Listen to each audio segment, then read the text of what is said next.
अस्सलामुअलैकुम dear students, उम्मीद करता हूँ आप सब स्टूडेंट ठीक ठाक होंगे, खैरियत से होंगे। डियर स्टूडेंट्स, आज के इस वीडियो में हम BSN 8 सेमेस्टर के सब्जेक्ट कम्युनिटी हेल्थ नर्सिंग के KMU के पास्ट इम्पोर्टेंट MCQs के पार्ट 2 को आज हम डिस्कस करेंगे और इसको समझने की कोशिश करेंगे। इससे पहले कि हम अपने MCQs को कंटिन्यू करें, तमाम नए आने वाले दोस्तों से गुजारिश है कि चैनल को सब्सक्राइब करें, साथ ही बेल आइकन को दबाएं ताकि नए वीडियोस की नोटिफिकेशन आप दोस्तों को टाइम पर मिलती रहे। तो डियर स्टूडेंट्स, अगर आपको याद हो तो इस वीडियो के पार्ट 1 में हमने 30 तक MCQs को डिस्कस कर लिए थे। आज हम MCQs नंबर 31 से इस वीडियो की शुरुआत करेंगे और इसको कंटिन्यू करेंगे। सो हमारे पास MCQs 31 है, जिसमें कहते हैं कि various method can be use to carried out एक एपिडेमियोलॉजिकल इन्वेस्टिगेशन एक्सेप्ट। कहते हैं कि एपिडेमियोलॉजिकल डेटा कलेक्ट करने के लिए हम मंदरजा झेल मेथड्स को यूज़ करते हैं सिवाय एक के। तो आपको पता है कि सर्वेलेंस के ज़रिए भी हम डेटा कलेक्ट करते हैं, डिस्क्रिप्टिव स्टडी के ज़रिए भी हम डेटा कलेक्ट करते हैं, एनालिटिकल स्टडी के ज़रिए भी हम डेटा कलेक्ट करते हैं, लेकिन जो प्राइमरी लेवल केयर है इसके ज़रिए हम डेटा कलेक्ट नहीं करते। तो इसमें आपके साथ जो करेक्ट ऑप्शन आएगा वो क्या आएगा? ऑप्शन डी आएगा, जो कि क्या है? प्राइमरी लेवल केयर है। ठीक है। इसी तरह से MCQs 32 आपके साथ मौजूद है, जिसमें कहते हैं कि which of the following cause malaria. मंदरजा झेल में से किस चीज़ की वजह से मलेरिया जो है ये काज होती है? तो आप सबको पता है कि मलेरिया जो है प्लाज्मोडियम की वजह से क्या होती है? काज होती है। ऑप्शन बी इसमें आपके साथ क्या आएगा? करेक्ट आएगा। ठीक है। MCQs 33 में कहते हैं कि dash include direct transmission and indirect transmission. मंदरजा झेल में से कौन सी चीज़ है जिसके ज़रिए डायरेक्ट और इनडायरेक्ट ट्रांसमिशन होती है? तो common source of epidemic, vehicle borne disease, mode of disease transmission या डिस्क्रिप्टिव एपिडेमियोलॉजी। तो ऑप्शन सी इसमें आपके साथ क्या आएगा? करेक्ट आएगा, जो कि मूड्स ऑफ डिजीज़ ट्रांसमिशन है। आपको पता होगा कि हमारे पास डिफरेंट मूड्स है जिसके ज़रिए डिजीज़ जो है वो ट्रांसमिट होती रहती है। तो ऑप्शन सी इसमें आपके साथ क्या आएगा? सही आएगा। ठीक है। MCQs 34 में आपसे पूछ रहे हैं कि from ecological point of view definition of health is. अगर इकोलॉजिकल पॉइंट ऑफ व्यू से हम हेल्थ की डिफिनीशन करें तो इकोलॉजिकल पॉइंट ऑफ व्यू के मुताबिक हेल्थ जो है ये हमारे साथ क्या है? Health is viewed as a dynamic equilibrium between human being and environment। ये आपके पास क्या है? इकोलॉजिकल पॉइंट ऑफ व्यू से हेल्थ की डिफिनीशन है कि हेल्थ जो है ये वो कंडीशन होती है जिसमें ह्यूमन बीइंग और एनवायरनमेंट के दरमियान एक होम्योस्टेटिक स्टेटस जो है वो बन जाती है, कंडीशन जो है बन जाती है, डायनेमिक इक्विलिब्रियम जो है वो क्रिएट हो जाती है। ठीक है। डायनेमिक इक्विलिब्रियम इसको इसलिए कहा गया है क्योंकि इसमें किसी भी वक्त ऊपर नीचे जो है मतलब चेंजेस हो सकती है, तो इस वजह से इसको डायनेमिक कहा गया है। तो ये आपके पास इकोलॉजिकल पॉइंट ऑफ व्यू से हेल्थ की डिफिनीशन है, तो ऑप्शन सी इसमें करेक्ट आएगा। MCQs 35 में कहते हैं कि डिजीज़ क्या है? डिजीज़ ये आपके पास वो कंडीशन होती है आपकी बॉडी का या आपके बॉडी के कुछ पार्ट्स का या आपके बॉडी के कुछ ऑर्गन का, जिसके फंक्शंस क्या हो जाते हैं? जिसके फंक्शन डिस्टर्ब हो जाते हैं। तो इस कंडीशन को हम क्या कहते हैं? डिजीज़ कहते हैं। तो ऑप्शन ए इसमें आपके साथ क्या आएगा? सही आएगा। MCQs 36 में आपसे पूछ रहे हैं कि the death of the foetus when it is in the uterus and before it has been delivered। ठीक है। इसको क्या कहते हैं? कहते हैं कि एक बच्चा है जो कि अभी उसकी डिलीवरी नहीं हुई है, वो इनसाइड वॉर्म है और उसी टाइम जो है उसकी डेथ हो जाए तो इसको हम क्या कहेंगे? इसको हम फीटल मोर्टिलिटी कहेंगे, मैटरनल मोर्टिलिटी कहेंगे, इन्फेंट मोर्टिलिटी कहेंगे या केस फर्टिलिटी रेट कहेंगे? तो इसको हम फीटल मोर्टिलिटी कहेंगे। ठीक है। सो वो बच्चा जो कि अभी डिलीवर्ड नहीं हुआ होता तो उसको हम फीटस कहते हैं, तो इस वजह से ये हमारे साथ फीटल मोर्टिलिटी आएगा। Option A is correct. MCQs 37 The time interval from infection to development of infectiousness is known as।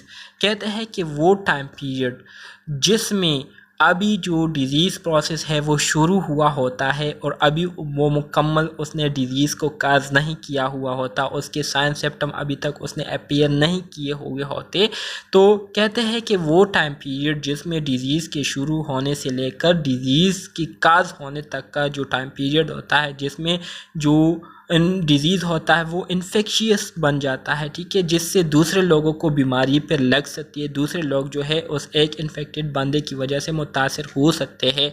तो इस टाइम पीरियड को क्या कहते हैं? इस टाइम पीरियड को नॉन इन्फेक्शियस पीरियड कहते हैं, ठीक है। नॉन इन्फेक्शियस पीरियड ये वो पीरियड होता है जिसके दौरान बंदा जो है वो इन्फेक्टेड हुआ होता है, वो डिज़ीज़ का शिकार हुआ होता है, लेकिन उसमें वो बीमारी इस हद तक अभी ख़तरनाक नहीं हुई होती कि उस बंदे की वजह से दूसरे लोग मुतासिर हो जाएं। तो इस वजह से इसको नॉन इन्फेक्शियस पीरियड कहते हैं। सही है। MCQs 38 में कहते हैं कि the following refer to the number of years that a person is expected to live at any particular year is called. इसको हम क्या कहते हैं? इसको हम लाइफ एक्सपेक्टेंसी कहते हैं, ठीक है। लाइफ एक्सपेक्टेंसी से मुराद ये है कि एक बंदा जो है कितनी साल तक जो है वो ज़िंदगी जिएगा, तो इसको हम लाइफ एक्सपेक्टेंसी कहते हैं। MCQs 39 में आपसे पूछ रहे हैं कि द एपिडेमियोलॉजिकल ट्रायंगल या triads consist of 3 component except. आपको पता होगा कि हमारे पास जो एपिडेमियोलॉजिकल ट्राइज है तो इसमें एक हमारे साथ एजेंट है, एक होस्ट है और एक एनवायरनमेंट है, तो ये 3 कंपोनेंट आते हैं और क्लाइमेट जो है इसमें नहीं आता। तो ऑप्शन डी आपका इसमें क्या आता है? सही आता है, ठीक है। MCQs 40 में कहता है कि number of deaths to children less than 28 days of age during time period divided by number of live birth in Peshawar multiply by 1000। तो इसको हम क्या कहेंगे? कहते हैं कि हमारे पास कितने बच्चे हैं जिनकी तादाद 28 डेज से कम होती है, उनकी डेथ हो रही है, ठीक है। उसको हम क्या करते हैं? डिवाइड करते हैं नंबर ऑफ लाइव बर्थ पर जो कि पेशावर में हो रही है और उसको 1000 के साथ मल्टीप्लाई करते हैं। तो ये हमारे साथ कौन सी पैरामीटर होगी? ये हमारे साथ न्यूनेटल मोर्टेलिटी होगी, ठीक है, न्यूनेटल मोर्टेलिटी होगी। यहाँ पर आपकी कंसेप्ट के लिए एक पॉइंट में आप स्टूडेंट्स के साथ शेयर करना चाहता हूँ। मतलब जब बच्चा पैदा हो जाता है तो बच्चे की पैदाइश से लेकर 1 महीने तक के जो टाइम पीरियड होता है, तो 1 महीने की बच्चे जो होते हैं, 1 महीने से कम उम्र के जो बच्चे होते हैं, चाहे वो 28 डेज़ के हो, 27 डेज़ के हो, 1 डे के हो, 10 डेज़ के हो, इसको हम क्या कहते हैं? उसको हम न्यूनीट्स कहते हैं। जब 1 महीना उन पर गुजर जाता है तो 1 महीने से लेकर 1 साल के अंडर के जो बच्चे होते हैं, ठीक है, तो उनको फिर हम इन्फेंट्स कहते हैं, ठीक है। तो ये 2 बातें आप लोगों ने अपने साथ याद रखनी है। सो अगर 28 डेज से कम उम्र के बच्चों की डेथ हो रही है, ठीक है, तो इसको फिर हम न्यूनेटल मोर्टेलिटी कहेंगे। सही है। MCQs 41 में आपसे पूछ रहे हैं कि डिज़ास्टर के दौरान the primary issue that medical personal are likely to face. जो सबसे कॉमन इशू मेडिकल जो लोग होते हैं उनको फेस करना पड़ता है, तो वो कौन सा प्रॉब्लम होता है? तो वो मैनेजिंग अ पेन को मैनेज करना जो है ये उनके लिए बहुत बड़ा मसला होता है कि किस तरह से वो अपने जो क्या होते हैं, जो पेशेंट होते हैं उनके पेन को किस तरह से वो मैनेज करें, तो ये उनके लिए सबसे बड़ा मसला होता है, ठीक है। MCQs 42 कहते हैं कि following participation in a disaster nurse must frequently stated day, ठीक है। मंदरजा झेल में से हमारे साथ जब पार्टिसिपेशन हो रही होती है डिज़ास्टर के दौरान, तो नर्सेज जो है फ्रीक्वेंटली क्या कहेंगे? Field left out of planning, ठीक है। तो वो अपने प्लानिंग से जो है उसको क्या करेंगे? वो अपनी प्लानिंग को क्या करेंगे? ऐसे उनको फील होगा कि वो अपनी प्लानिंग के मुताबिक नहीं चल रहे, क्योंकि डिज़ास्टर के दौरान बहुत सारे केसेस एट अ टाइम जो है वो आ रहे होते हैं। तो एट अ टाइम वो बहुत पेशेंट को जो है वो क्या कर रहे होते हैं? डील कर रहे होते हैं। तो बाज़ टाइम नर्सिस को ऐसे लग रहा होता है कि उन्होंने जो प्लानिंग की थी वो अपने प्लानिंग के मुताबिक नहीं चल रहे, ऐसे उनको महसूस होता है। तो ऑप्शन ए इसमें आपके पास क्या आएगा? MCQs 42 में ऑप्शन ए आपके साथ करेक्ट आएगा। MCQs 43 में कहते हैं कि what reference must be accessible at every work place for each hazardous substance. कहते हैं कि किसी भी वर्क प्लेस में हमारे पास जो हैज़ार्डियस सब्सटेंसेस होते हैं तो उन हैज़ार्डियस सब्सटेंसेस के लिए कौन सी चीज़ जो है वो एक्सेसिबल उस एरिया पर जो है हर वक्त जो है मौजूद होनी चाहिए। Emergency response guide, hazard diamond graphic, package insert या safety data sheet. Safety data sheet जो है ये हर उस जगह पर होनी चाहिए जहाँ पर किसी ना किसी इवेंट के होने का खदशा हो, ठीक है, किसी ना किसी नुकसान के होने का खदशा हो तो वहाँ पर ये सेफ्टी डेटा शीट जो है लाजमी तौर पर मौजूद होनी चाहिए। MCQs 44 what is an example of natural threat. Natural threat की मंदरजा झेल में से कौन सी एग्जाम्पल है? Aircraft incident, option B animal disease outbreak, option C hazardous material release, option D work place violence. तो एनिमल डिजीज आउटब्रेक ये आपके पास क्या है? एक नेचुरल थ्रेड है, ठीक है, कुदरती थ्रेड है। MCQs 45 data collected through disease surveillance to help guide the response is distributed. Surveillance के ज़रिए हम डिज़ीज़ सर्वेलेंस के ज़रिए हम जो डेटा कलेक्ट करते हैं जिसके ज़रिए हम अपने रिस्पॉन्सेस को क्या करते हैं उसको हम गाइड करते हैं, तो इसको हम क्या कहते हैं? इन द प्रोफेशनल लिटरेचर में हम इसको करते हैं या through the organisation and widely to the public या to the management chain and other stakeholder या विद इन मीडिया चैनल्स। तो करेक्ट ऑप्शन MCQs 45 में आपके साथ ऑप्शन सी आएगा, मतलब the management chain and other stakeholder. जो management chain होती है और जो दूसरे स्टेक होल्डर्स होते हैं, ठीक है, सरबराहान होते हैं, तो उनके साथ वो क्या करना होता है? डिस्ट्रीब्यूट करना होता है जो डेटा कलेक्ट किया गया होता है। MCQs 46 में कहते हैं कि exposure to toxin and mold is an example of. Toxin और मोल्ड को जब कोई बंदा एक्सपोज होता है तो ये हमारे साथ किस चीज़ की एग्जाम्पल है? Environmental health consequence, collateral damage, poor planning या रिस्क मिटिगेशन। तो ये आपके पास MCQs 46 में ये आपके पास क्या आएगा? ये आपके पास इन्वायरमेंटल हेल्थ कॉन्सिक्वेंस आएगी, ठीक है, ऑप्शन ए। MCQs 47 में कहता है कि disaster recovery effort include. Disaster recovery में हम जितने भी एफर्ट करते हैं तो उन कोशिशों में कौन कौन सी चीज़ें आती है? Conducting a hazard vulnerability analysis, reconnecting displaced population with essential health and social services, strategy for reducing the impact of disaster या training responder to strengthen capabilities। तो ऑप्शन सी इसमें हमारे साथ क्या आएगा? करेक्ट आएगा कि हम डिज़ास्टर के जो असरात है उसको रिड्यूस करने की क्या करेंगे? रिड्यूस करने की कोशिश करेंगे या reconnecting displaced population with essential health and social services. तो इसमें सॉरी आपके पास जो करेक्ट ऑप्शन आएगा वो ऑप्शन बी आएगा, सी नहीं आएगा, क्योंकि डिज़ास्टर में जो रिकवरी करते हैं तो जो हमारे पास अपनी जगह से मतलब वो क्या हुए होते हैं? डिस्प्लेस हुए होते हैं, तो उनको हम क्या करते हैं? उनको दोबारा से हम क्या करते हैं? हेल्थ सर्विसेज और सोशल सर्विसेज उनको देकर दोबारा एक जगह पर इकट्ठे करते हैं। सही है।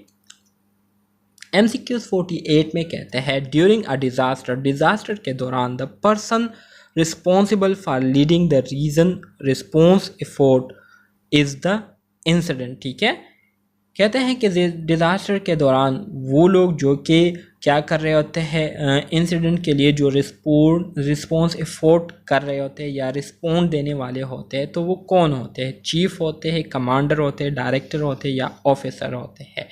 तो करेक्ट ऑप्शन MCQs 48 में ऑप्शन बी आपके पास आएगा, कमांडर। ठीक है, जो कि कमांड देने वाले होते हैं।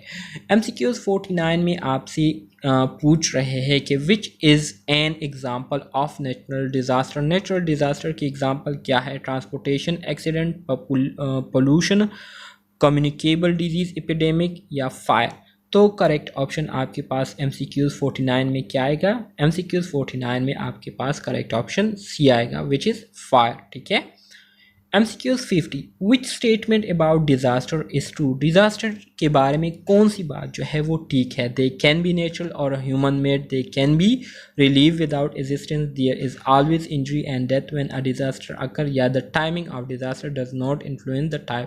तो ऑप्शन ए इसमें आपके पास क्या आएगा, करेक्ट आएगा कि ये आपके पास कुदरती डिज़ास्टर भी हो सकते हैं और इंसानी हाथों के बनाए हुए डिज़ास्टर भी हो सकते हैं। MCQs 51 The use of weapons of mass destruction and natural disasters such as earthquake will often have more casualties because they cause the most widespread destruction. Victims have little time to make evacuation preparation, या those with chronic condition cannot escape in time. The early warning system are not effective.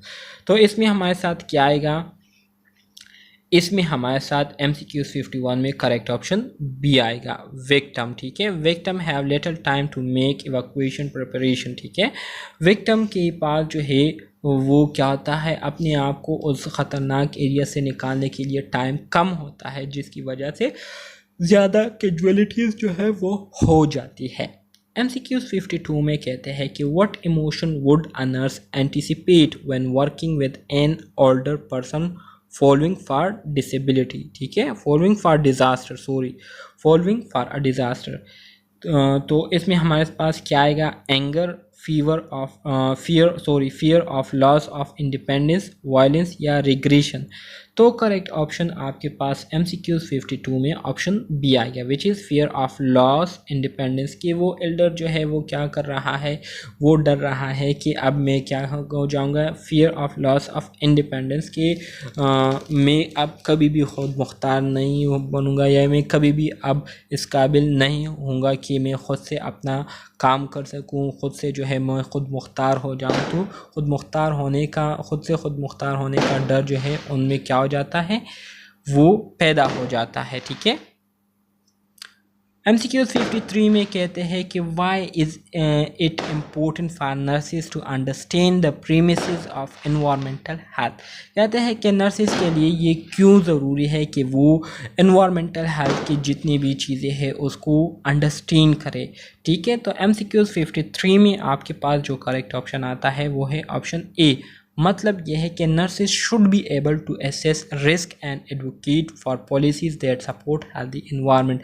Nurses के लिए environmental health के हवाले से understand करना इसलिए ज़रूरी है ताकि उनको जो है किसी भी इन्वायरमेंट में अगर किसी किस्म के रिस्क फैक्टर मौजूद हो, ठीक है, तो उन रिस्क फैक्टर को वो असेस करके डायग्नोस करे। ठीक है, और इसी तरह से अगर पॉलिसीज़ जो है वो ना बनाई गई हो इन्वायरमेंटल हेल्थ के लिए, तो उसके लिए जो है पॉलिसीज़ बनाने के लिए वो एज एडवोकेट के तौर पर रोल प्ले करे। तो इसके लिए नर्सिस को जो है बहुत ज़्यादा जो है इस बात पर उनको जोर दिया जाता है कि वो इन्वायरमेंटल हेल्थ के हवाले से चीज़ों को अंडरस्टैंड करें। MCQ 54 में कहते हैं कि environmental health is important to nurses because chemical, biological and radiological material are a major cause of global warming, often found in air, water and products we use frequently, linked to the development of chronic illness या product that nurse work with on a daily basis। तो correct option MCQ 54 में आपके पास option B आएगी कि ये चीज़ें जो है अक्सर औकात हवा, पानी और प्रोडक्ट जो इसको हम यूज़ करते हैं उसमें पाई जाती है। तो इसलिए नर्सेस को चाहिए कि केमिकल, बायोलॉजिकल और जितने भी रेडियोलॉजिकल मटेरियल है उसके बारे में नर्सेस को थोड़ी बहुत नॉलेज हो। MCQ 55 में कहता है कि एपिडेमियोलॉजी किसे कहते हैं, is a science that study the poisonous effect of chemical या explain the association between leading disabilities and exposure to lead based point, help nurses to understand the strength of the association between exposure and health effect, as a method for tracking the prevalence of a disease। तो MCQ 55 में हमारे पास prevalence क्या है, ये वो method, epidemiology क्या है, ये वो मेथड है जिसके ज़रिए हम किसी भी पॉपुलेशन में जो प्रेवलेंस ऑफ डिजीज़ है उसको हम क्या करते हैं, मालूम करते हैं। MCQ 56 the basic science apply to understanding the health effects associated with chemical exposure is called, इसको हम क्या कहते हैं, टॉक्सिकोलॉजी कहते हैं, फार्माकोलॉजी कहते हैं, केमिस्ट्री कहते हैं या इन्वायरमेंटल एपिडेमियोलॉजी कहते हैं। तो इसको हम टॉक्सिकोलॉजी कहते हैं। ठीक है, ऑप्शन ए हमारे साथ इसमें करेक्ट आएगा MCQs 56 में।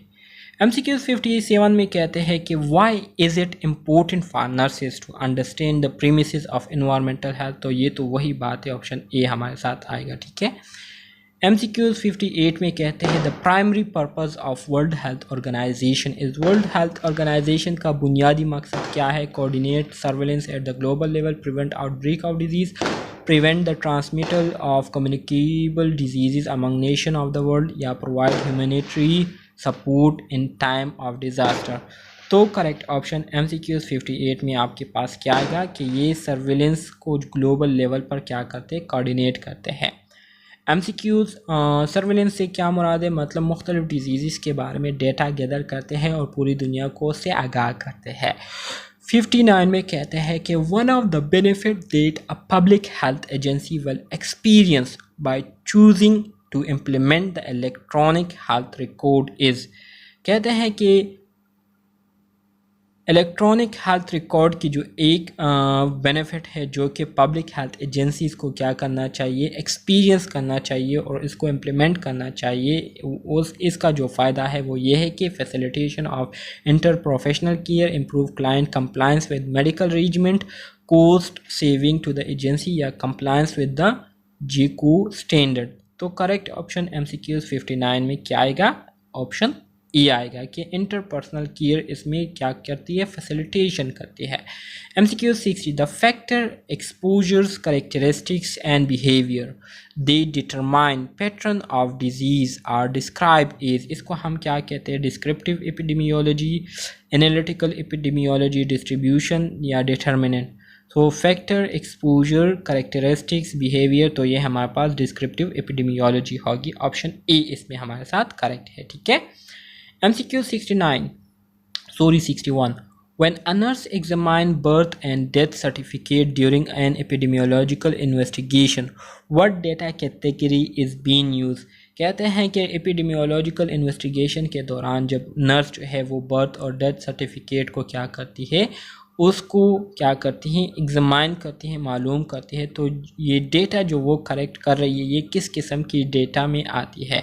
Data collected for other purpose but useful for epidemiological research, original data collected for specific epidemiological study, surveillance data, या रूटीनली डेटा। तो करेक्ट ऑप्शन आपके पास इसमें क्या आएगा? MCQ 61 में ऑप्शन डी आएगा, मतलब रूटीनली कलेक्टेड डेटा इसमें आएगा ऑप्शन 61 में, या सर्वेलेंस डेटा आएगा। रूटीनली